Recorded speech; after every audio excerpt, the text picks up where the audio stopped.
This is the news on 92.3 Nigeria Info.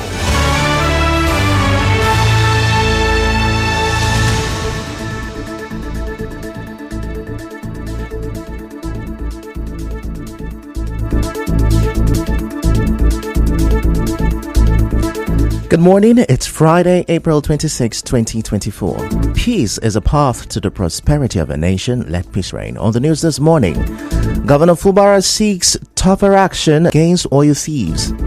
Killers of police inspector in River State still at large. Court overturns arrest order on Rivers government chief of staff. Others. NNPCL explains reason for resurfaced petrol queues. And on the foreign scene, University Council's graduation ceremony as U.S. campus protests against Israel's war in Gaza continue. I'm Ifichukumoyin with the news. River State Governor Siminalayi Fubara has charged the Nigerian Navy to be firm in the fight against all forms of economic sabotage, particularly crude oil theft in the nation's waterways. Governor Fubara said this when the Chief of Naval Staff, Vice Admiral Emmanuel Ogala, and his delegation visited him at Government House in Port Harcourt on Thursday. The governor promised to continue to support the Navy to succeed.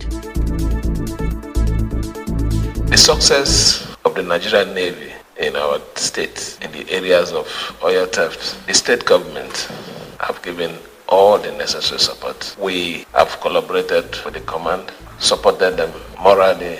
We're working together. We'll give you all the support. And your duty, among others, includes to reduce, if it cannot be eliminated completely, this crime of the waterways, oil theft, and others. We will not let our people down in ensuring that we protect their interests. We support the genuine cause of governance. Now, in his address, the Chief of Naval Staff, Vice Admiral Emmanuel Ogala, stressed the need for more collaboration, especially in the areas of training, operations, and logistics. The success of the Nigerian Navy in our state in the areas of oil theft, the state government have given all the necessary support. We have collaborated with the command, supported them morally, and with all the necessary logistics. We have also have this relationship with the communities. In another development, police say those who killed a police inspector in Rumolumeni in Obiakpo local government area of River State are still at large. In a statement, the State Police Command gave the name of the slain police officer as Inspector Sunday Baba. It said the inspector died in line of duty on Wednesday and the perpetrators fled, but their vehicles was recovered. The police gave no further details about this. Moving on, the Commissioner for Information and Communications in River State, Joe Johnson, has faulted the excuse given by the former Commissioner for Justice, Zaccheaus Adango, that the governor was interfering with his duties. Mr. Johnson said the former Commissioner for Justice should have raised the alarm before the redeployment. He spoke on Nigeria Info FM's Morning Crossfire. There's a fallacy of hasty generalization, is to say the least that the person is not saying the full truth. They came back in January. We're just in April now. We've had 2 ESCOs. The last ESCO we had on Tuesday last week. Former Commissioner for Finance, Isaac Kamal, was actually the one who moved the motion for adjournment. The only person who wasn't there in the other ESCO, the Attorney General, he was on apology. You have a right to resign. The governor has a right to sack. If I take the public opinion to mean anything, it means that they resigned just because they were reassigned. Mr. Johnson also disagreed with the former Commissioner for Finance, Isaac Kamalo, on the internally generated revenue RGR. We have projects that are running. We are not borrowing money because we have been able to rejig our IGR. Isaac has acknowledged in his writing that there is an increase. His only difference is that the quantum of what the governor is saying and what he thinks are the only difference. But I put it to him that I would have expected that you should have put a finger on how much or what percentage of rise that he has experienced if truly he was on his desk.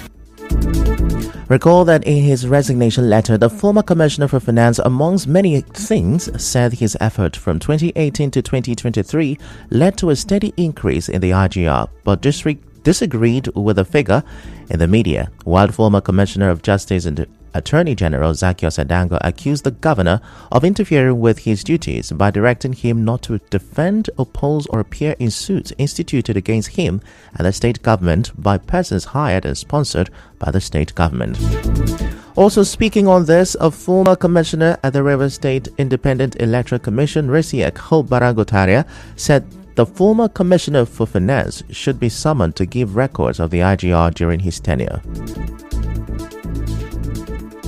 If Mr. Kamalo have issues with the 27 billion IGR, let him controvert it with his records and empirically verifiable figures for Rivers people to know who is lying between Mr. Kamalo and the governor of Rivers State. It is really baffling that some Rivers sons like Isaac Kamalo, Tony Okocha, and others who have been in government before are not really happy that Rivers State is making steady progress, but rather chose to continue to criticize the government.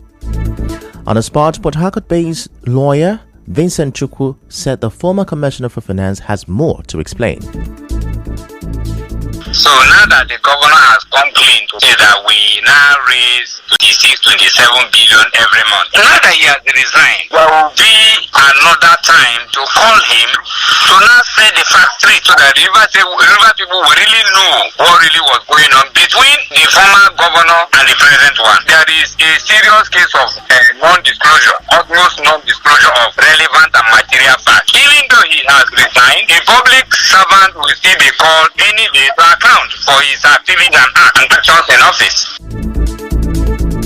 Away from that, the Federal High Court in Abuja has overturned the arrest order it issued against the Chief of Staff of the Rivers State Government House, Edison Ehie, and 5 others. Now, in his ruling, Justice Emeka Nwite set aside the arrest order, citing potential insufficiencies in the evidence. Recall that the court issued the warrant on January 31, 2024, after the police had declared them wanted over alleged terrorism. The police claimed they were part of the group that burned a section of the Rivers State House of Assembly building. Now, the chairman of the Nigerian Union of Pensioners in Rivers State, Collins Nwankwo, has reiterated his call to the state government to address the backlog of pension arrears and gratuities owed to retirees. Speaking during the opening ceremony of Pensioners Building in Port Harcourt, Mr. Nwankwo urged Governor Siminalayi Fubara to release funds to the pension board. To release funds so the pension board can settle these outstanding debts. It will be highly appreciated, however, if Your Excellency could please do well to increase and release funds for payment of gratuities, initial pension arrears, death benefits, implementation of various circulars on pension increases, and harmonization of pension in the state, as we have always asked for. Also speaking, the state chairman of the Nigerian Labour Congress (NLC) has pledged to work with the pensioners' union to tackle outstanding pension payments, gratuities, and the demand for increased pension. One assurance I'll give to you is that these demands, as a state council, we will liaise with your state council, we will collaborate with them, we will engage the current government today to make sure that most of these issues are addressed. Engaging the government on the issue of increasing the monthly pension allocation, gratuity, pension arrears, emolument, in order to give a larger coverage to pensioners. Still to come, NNPCL explains reasons for resurfaced petrol queues. Stay with us.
You're welcome back, and now the rest of the news.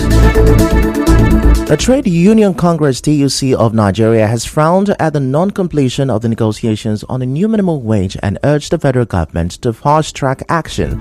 Briefing journalists after the National Executive Council meeting of the labor movement, the TUC president Festus Osifo ruled out the possibility of having a new minimum wage before the end of May. Issues of minimum wage, and that government have to do everything possible to ensure that this is fast-tracked, because the only way you can inflate your economy is when you empower the working class. He regretted that some states in the Niger Delta region that collect huge sums of money from the Federation account have not paid neither the wage award nor palliatives to their workers, accusing Delta, Imo, and Benue as the worst culprit. He said the federal government has not paid federal workers the wage award for the months of March and April and called for the immediate payment of the wage awards to cushion the economic hardship. And now the Nigerian National Petroleum Corporation Limited (NNPCL) says the prices of petroleum products will not change. In a statement by its Chief Corporate Communications Officer, Olufemi Soneye, the NNPCL blamed logistics issues for the resurfaced queue in some parts of Nigeria. He said the issues have been resolved and warned against panic buying. Moving on, the Federal Competition and Consumer Protection Commission (FCCPC) says the recent price increases in multi-choice cable subscriptions will be reviewed by relevant stakeholders to ensure subscribers in Nigeria get value for their money. The acting CEO of FCCPC, Adamu Abdullahi, made this known on Thursday. Given the current state of the economy, telecommunications companies such as MTN, Airtel, and Globacom are advocating for tariffs that are more in line with cost. Catch the business news at 7 for details of this and more. In other news, a child psychologist, Esther Nwogugu, says parents should avoid bullying their children at home so that they do not become vulnerable to bullying in school. The mental health professional said this in an interview with our correspondent. You as a parent shouldn't be a bully or an enabler of bullying, because the tone of the home environment is what determines whether your child will be susceptible to bullying. Okay, so if you already have a home front where the children cannot express themselves, the children cannot say anything without you shutting them up or trying to victimize them for expressing themselves, then you're already making that child, susceptible to being bullied. The child psychologist further advised parents to listen to their children to enable them to speak up whenever they are in trouble. Give them a listening ear. When they come with complaints, either as a result of sibling rivalry or an event that occurred at school or anywhere, listen to them. Train children that are honest, so when they come with narrations, you can believe them. So when your child sees that you believe them, you trust them, you would want to get balanced narratives when things happen. Ms. Nwogugu also advised parents to instill self-confidence into their children to improve their self-esteem. The family of a late artist, Ona Christopher Nkemere Ademajo, popularly known as Ona King Akwasa Joe, the icon of Ikwere music, is inviting the general public, friends and sympathizers to his burial. A statement signed by a poet and chief mourner for the family, Austin Morris Joe, said the burial arrangement for the late Akwasa Joe, who died at the age of 91, will be held today and tomorrow at Imogwo Omagwa in Ikwere local government area by 10 a.m. The statement described late Ona Akwasa Joe as a musical hero, legend, patriot, elder statesman, and the oldest Ikwere musician since the 1930s. And now, we bring you news from around the world. The University of Southern California in Los Angeles has cancelled its main graduation ceremony on May 10, citing safety measures. The move comes amid ongoing protests against the Israel-Gaza war that have erupted at dozens of U.S. campuses. The campus protest started at Columbia University in New York City last week.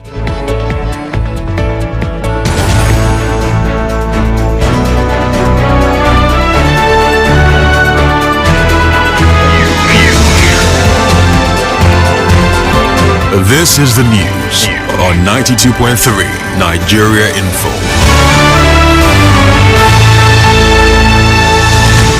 Now that's a wrap on the news this morning. Before we go, let's have a look at the major stories. Governor Fubara is seeking tougher action against oil thieves. The killers of a police inspector in River State are still at large. The NNPCL has explained the reason for the resurfacing of petrol queues in some parts of the country. And on the foreign scene, University of South Carolina has cancelled its graduation ceremony as U.S. campus protest against Israel's war in Gaza continues.